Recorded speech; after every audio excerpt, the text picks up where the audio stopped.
I measure the progress of a community by the degree of progress the women have achieved. These are the words of Dr. Ambedkar. Hold on. If these are the words of Dr. Ambedkar, then he was a hypocrite. Because writing and speeches of Dr. Baba Sahab Ambedkar, volume 40, page number 467 में लिखा है, कांग्रेस द्वारा राजनीति में महिलाओं को बढ़ाने जाने से अपना स्वधर्म छोड़कर महिलाएं राजनीति करते हुए घूमे, इसके जैसे शर्म की बात कोई और नहीं।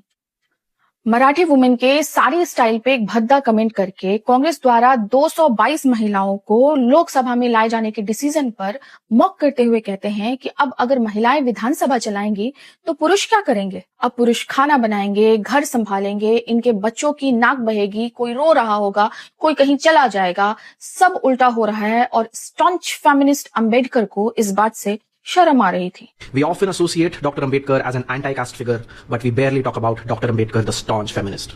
पूरे भारत का लिटरेसी रेट मात्र 12% था जब Dakshayani Velayudhan, a Dalit female member of constituent assembly and MLA, जिन्होंने डॉक्टर अंबेडकर के सेपरेट इलेक्टोरेट और कास्ट रिजर्वेशन का विरोध किया था, उन्हें लगता था कि सेपरेटिज्म की इस पॉलिसी से हम हंसी का पात्र बनेंगे और इसे देखकर कौन नहीं हंसेगा।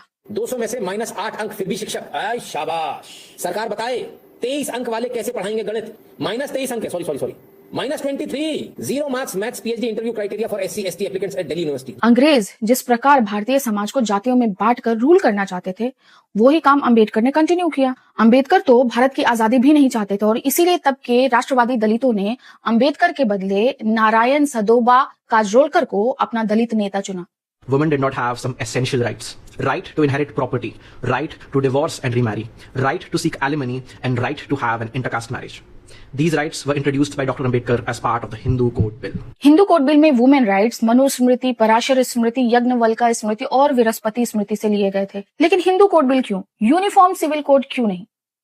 क्योंकि समाज बटा रहेगा, तभी तो आजाद भारत मानसिक गुलाम बनेगा।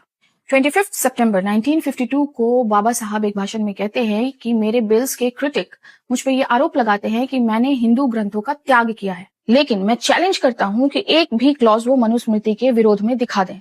तो क्या मिलावटी मनुस्मृति जलाना मात्र एक पॉलिटिकल ड्रामा था?